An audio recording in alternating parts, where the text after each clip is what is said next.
What distinctive contribution has it made to reconciliation during these years? In Healing Through Remembering, we've been looking at the difficult issue about what we do about legacy. So it's about creating that environment where people can engage, people can express what they think around difficult issues, and also engage with what other people think and feel, which isn't always easy in a post-conflict. So we kind of using art has been an important part of what we've done all along. Some of the examples are we had a conference where we actually did an unscheduled little bits of drama at the beginning of the conference, and to start the workshops where people were actually scripted actors, but people didn't realise it. And so it brought voices and situations into the room that just meant the conference kind of ended up at the place where it would have ended, and the debate was already much further along. When we looked for ideas around a museum, we, instead of just saying, what do you think, we actually ran workshops where different kinds of artists came and helped people, because we realised they could express so much more in an artistic way than necessarily in kind of the words about what do I need to see, which is so often the way we ask people these kind of questions. And we thought, let's do it in a different way. Some of it was beautiful artwork, some of it isn't, but it's about using it as that way of expression. And we then went on to commission a number of specific dramas, one particularly kind of long drama looking at legacy, and then other pop-up dramas and short films, all of which we still regularly use because they create that environment. And I think what the art does is two things for us. It creates an environment where you bring a voice into the room, where if somebody in the room actually said that, somebody else might feel they need to walk out. But when it's actually said by an actor or by a film or in some inverted commas artistic way, you're allowed to cope with things artistically that you actually can't do in the real world. You know, we watch things in drama that we could never cope with, you know, on the TV every night, that in the real world. So it allows us to experience something that otherwise we wouldn't in the ordinary world. But I think too, for all of us, art creates a way of saying stuff that it's sometimes too hard to say in words, or you can't work out how to say in words. And also when we say things in words, people will always challenge those words and correct us and what do you really mean. But if you say something artistically, then that's your message.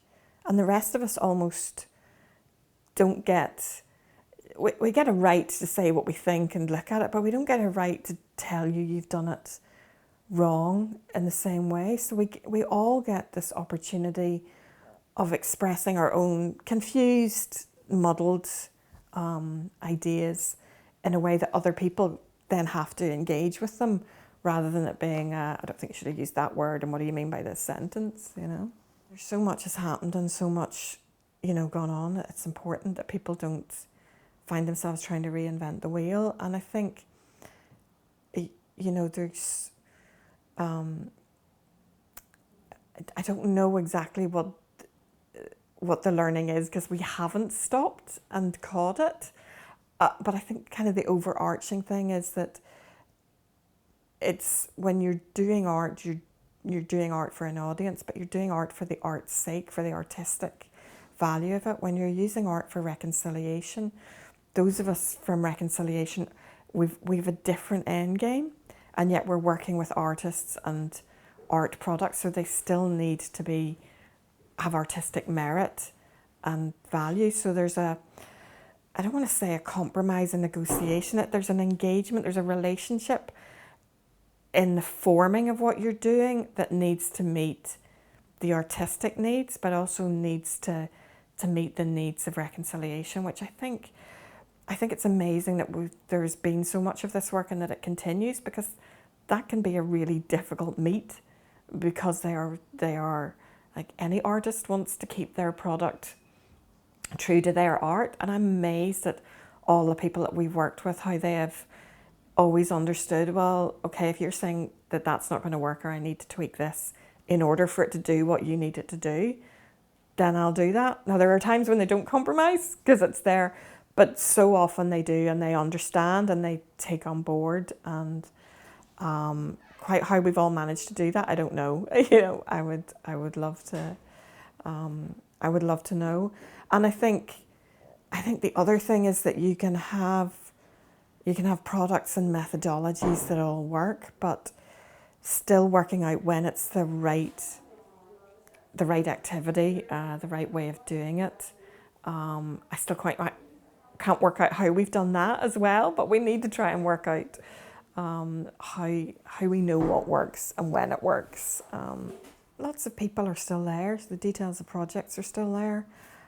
We've just all got up and gone on and done the next thing, and inside our own heads we bring some of that learning. We've just never stopped and thought, what is it, and a way to explain it to somebody else. So it's there and working for us, but or maybe it's just me. I don't know how I could articulate it to somebody else as to why I would do something a certain way now after years of doing it. But I kind of feel that